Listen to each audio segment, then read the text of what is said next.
আসসালামু আলাইকুম রহমতুল্লাহি ওয়া বারাকাতুহু।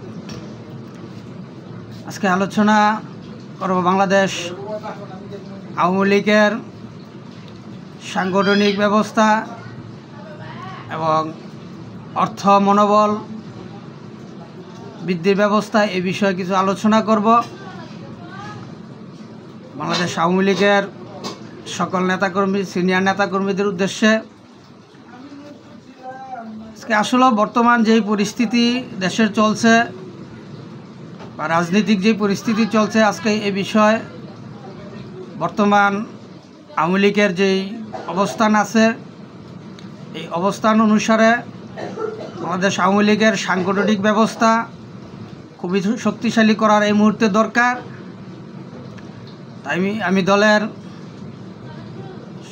প্রধান সর্বস্তরের নেতাকর্মীদের প্রতি আহ্বান করছি, অনুরোধ করছি, আপনারা দলের সাংগঠনিক ব্যবস্থা শক্তিশালী করার ব্যবস্থা করেন এবং মনোবল অর্থনীতি বল সবই শক্তিশালী করতে হবে। এই মুহূর্তে আওয়ামী লীগের দলকে সামনের দিকে এগিয়ে নিতে হলে এবং এই বর্তমান দেশের এই পরিস্থিতি অনুসারে এই ছাত্র সমন্বয়ক নামে এনসিপি দলের নেতাদেরকে বিরুদ্ধে এই দেশবিরোধী চক্রান্তকারীদের বিরুদ্ধে রুখে দাঁড়াতে হলে আওয়ামী লীগের সাংগঠনিক ব্যবস্থাকে শক্তিশালী করতে হবে এবং মাঠ পর্যায়ের তৃণমূলের নেতাকর্মীদের সমর্থকদের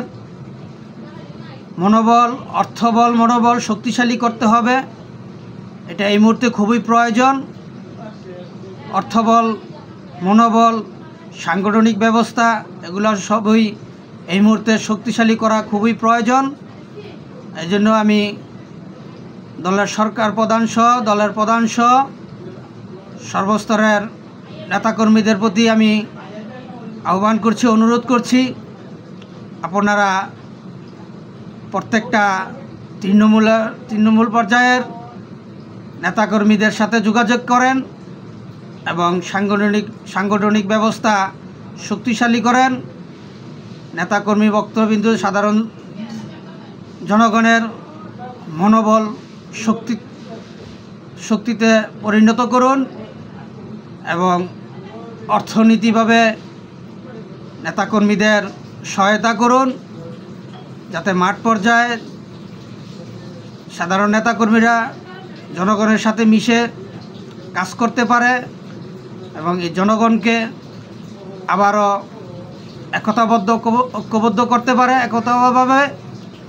একতাভাবে যাতে ঐক্যবদ্ধ করতে পারে, সেই জন্য আমি দলের সরকার এবং দলের প্রধান সহ সর্বস্তরের নেতাকর্মীদের সিনিয়র নেতাকর্মীদের প্রতি আহ্বান করছি, অনুরোধ করছি, আপনারা সবার সাথে যোগাযোগ করেন এবং সাংগঠনিক ব্যবস্থা শক্তিশালী করেন এবং মনোবল অর্থবল শক্তিশালী করেন।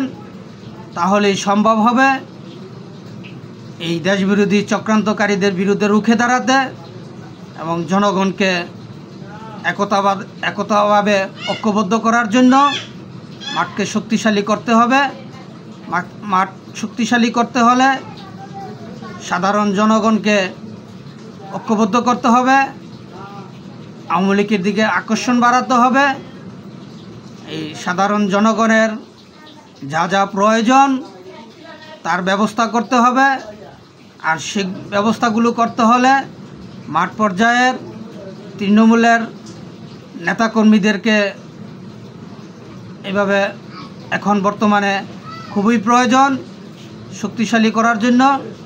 সাংগঠনিকভাবে, অর্থনৈতিকভাবে, মনোবলভাবে মাঠ পর্যায়ের তৃণমূলের সাধারণ নেতাকর্মীদেরকে প্রতিষ্ঠিত করা খুবই প্রয়োজন এই মুহূর্তে।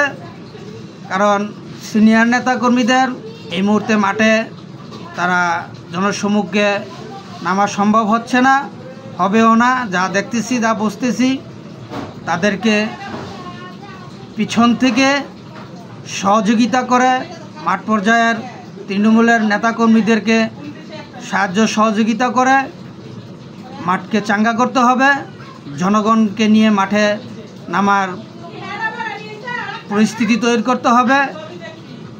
যখন জনগণকে নিয়ে সাধারণ নেতাকর্মীরা মাঠে নামার সুযোগ পাবে সব দিকে, তখনই সিনিয়র নেতাকর্মীরাও মাঠে নামতে সুযোগ পাবে। আর এই দেশবিরোধী চক্রান্তকারীদেরকে খুব দ্রুতই প্রতিহত করা যাবে।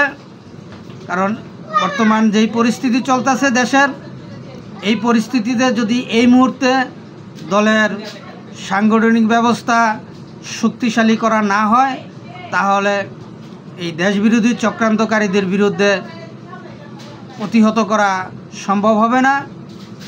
এই দেশবিরোধী চক্রান্তকারীদেরকে প্রতিহত করতে হলে খুবই প্রয়োজন এখন এই মুহূর্তে দলের সাংগঠনিক ব্যবস্থাকে শক্তিশালী করা। তাই আমি দলের সিনিয়র নেতা কর্মীদের কাছে অনুরোধ করছি, আপনারা ব্যবস্থা নেন, সবার সাথে যোগাযোগ করেন। যারা মাঠ পর্যায়ে এই মুহূর্তে কাজ করতে সুযোগ পাচ্ছে এবং জনগণের সাথে মিশে চলার মতো যারা, যে সমস্ত নেতাকর্মীরা জনগণের সাথে মিশে এই মুহূর্তে চলাফেরা করতে পারতেছে, আপনারা তাদের সাথে এই মুহূর্তে যোগাযোগ করেন। তাদেরকে সাংগঠনিকভাবে, অর্থনীতিভাবে, মনোবলভাবে সব দিকে আপনারা তাদেরকে শক্তিশালী করে গড়ে তোলেন। তাহলে সম্ভব হবে মাঠকে চাঙ্গা করতে, জনগণকে নিয়ে আওয়ামী লীগের পক্ষে জনগণকে নিয়ে মাঠে নামতে সম্ভব হবে এবং এই দেশবিরোধী চক্রান্তকারীদেরকে রুখে দিতে সম্ভব হবে, তাদেরকে প্রতিহত করতে সম্ভব হবে। আর না হয়তো সম্ভব হবে না। কারণ যদি এলোমেলোভাবে থেকে দূরে থেকে আপনারা, দেখা গেছে সিনিয়র নেতারা আপনারা মাঠেও নামতে পারবেন না এবং মাঠেও আপনারা নামতে পারতেছেন না, আসতে পারতেছেন না, কিন্তু পিছন থেকে আপনারা সাধারণ নেতাকর্মীদেরকে তৃণমূল পর্যায়ের, মাঠ পর্যায়ের নেতাকর্মীদেরকেও আপনারা সহযোগিতা যদি না করতে পারেন, তাহলে তো কোনোভাবেই সম্ভব হবে না দলকে সামনের দিকে এগিয়ে নিতে। তাই এই জন্য দলকে এগিয়ে নিতে হলে, দলকে প্রতিষ্ঠিত করতে হলে, ক্ষমতা পুনরাবৃত্তি করতে হলে বাংলাদেশের স্বাধীনতার স্থীপিত মুসলিম নেতা, বাংলাদেশের জাতির পিতা, জাতির জনক বঙ্গবন্ধু শেখ মুজিবুর রহমানের কন্যা, দেশরত্ন জননেত্রী শেখ হাসিনাকে পুনরায় সসম্মানে দেশে ফিরিয়ে আনতে হলে এবং ক্ষমতা সম্পূর্ণ পুনর্বহাল করতে হলে এই মুহূর্তে সাধারণ মাঠ পর্যায়ের নেতাকর্মীদেরকে মনোবলভাবে, অর্থনীতিভাবে, সাংগঠনিকভাবে সর্বদিকে তাদেরকে শক্তিশালী করে প্রতিষ্ঠিত করতে হবে। সেই প্রতিষ্ঠিত যদি করা যায় তাহলেই সম্ভব হবে এই দেশবিরোধী চক্রান্তকারীদের বিরুদ্ধে মাঠে রুখে দাঁড়াতে। আর না হয় সম্ভব হবে না। কারণ দূরে থেকে এবং যোগাযোগ ছাড়া, যদি খালি দূরে থেকে সবাই একজনের রূপে ভরসা করে থাকি, আমরা শুধু নেত্রীর রূপে যদি ভরসা করে থাকি, তাহলে কোনো কিছুই সম্ভব না। কারো পক্ষে কোনো কিছু সম্ভব না। দলের জন্য ভালো কিছু করতে হলে, দলকে আগের জায়গায় পৌঁছাতে হলে সবাইকে একতাবদ্ধভাবে, ঐক্যবদ্ধভাবে কাজ করতে হবে, বিশ্বাস রাখতে হবে।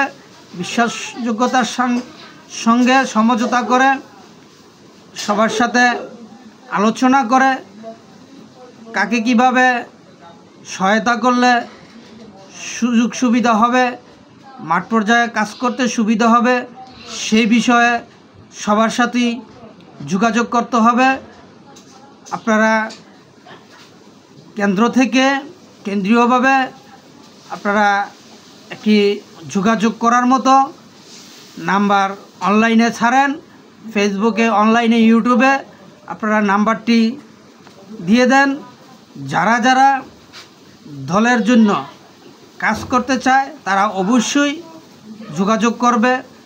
এবং যারা এই মুহূর্তে ফেসবুকে, ইউটিউবে, অনলাইনে যারা কাজ করতেছে, দলের জন্য কথা বলতেছে, আপনারা তাদের সাথেও যোগাযোগ করেন।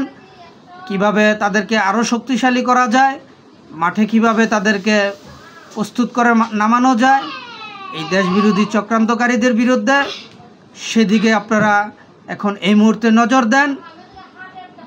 এবং এই নজরদারি বাড়ালেই, সাংগঠনিক ব্যবস্থার শক্তিশালী করলেই সম্ভব হবে এই দলকে আবার পুনরায় আগের সেই স্থানে নেওয়ার জন্য। সেই জন্য আমি দেশ ও জাতির কাছে এবং সর্বস্তরের নেতা কর্মীদের কাছে আহ্বান করছি, অনুরোধ করছি, আপনারা একতাবদ্ধ হন, এই দেশবিরোধী চক্রান্তকারীদের বিরুদ্ধে রুখে দাঁড়ান, দেশটাকে বাঁচান এবং বঙ্গবন্ধুর কন্যা দেশরত্ন জননেত্রী শেখ হাসিনাকে সসম্মানে দেশে ফিরিয়ে আনে তার ক্ষমতাপূর্ণ বহালের ব্যবস্থা করুন, দেশটাকে রক্ষা করুন। আজকে এখানেই এই পর্যন্তই। আমার কথায় যদি কোনো ভুল ত্রুটি হয়ে থাকে দয়া করে আমাকে ক্ষমার দৃষ্টিতে দেখবেন, আমার ভুলগুলো সংশোধন করার সুযোগ দিবেন। এই বলে শেষ করলাম। জয় বাংলা, জয় বঙ্গবন্ধু, জয় হোক সর্বস্তরের জনগণের। আবারও জিতবে এবার নৌকা ইনশাআল্লাহ। আসসালামু আলাইকুম ওয়া রাহমাতুল্লাহি ওয়া বারাকাতুহু।